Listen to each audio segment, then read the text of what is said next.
The second is that cheap labor is fundamentally a crutch, and it's a crutch that inhibits innovation. I might even say that it's a drug that too many American firms got addicted to. I think the other part that's been freaking people out is that we are not used to politicians saying things and then doing them.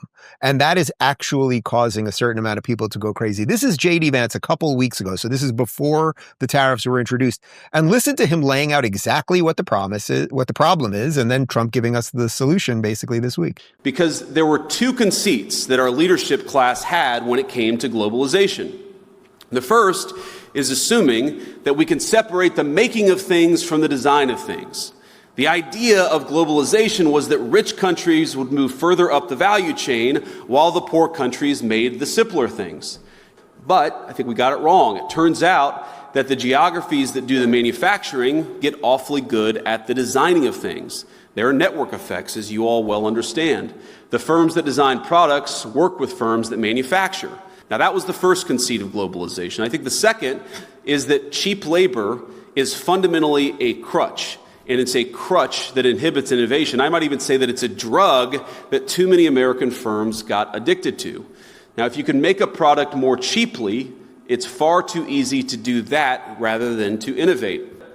And so I'd ask my friends, both on the tech optimist side and on the populist side, not to see the failure of the logic of globalization as a failure of innovation. Indeed, I'd say that globalization's hunger for cheap labor is a problem precisely because it's been bad for innovation. Both our working people, our populists, and our innovators gathered here today have the same enemy.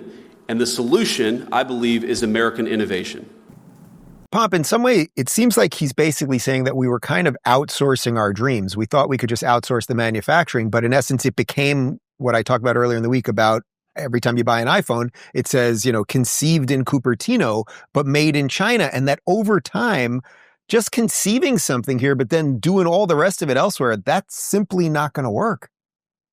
Yeah, look, I think this goes back to this idea that you got to be able to bet on American entrepreneurs. We built this country by taking risks, by innovating, and by ultimately building things. And I think that it is a drug to go and chase that cheap labor all around the world. But now what you're seeing is a renaissance of young startups who are saying, if the incumbents are not going to answer the call that our nation needs in order to be able to build this stuff, we will build new companies. We will build new technologies in order to be able to go in and do that. And I think you see these large venture capital firms pouring hundreds of millions of dollars into these companies, saying that we understand industrial manufacturing businesses can not only create a lot of shareholder value, but they also can create products and services that are good for consumers at lower prices.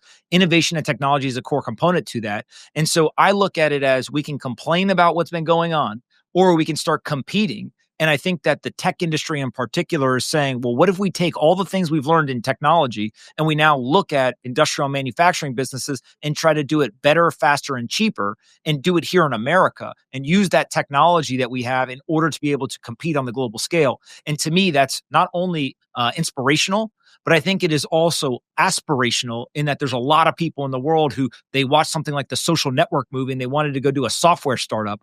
The next 15 or 20 years of this country is going to be people saying, well, what if I go make physical products? What if I go and build one of those companies? And that kind of hard tech type pathway, I think, is something that more and more founders are going to go after.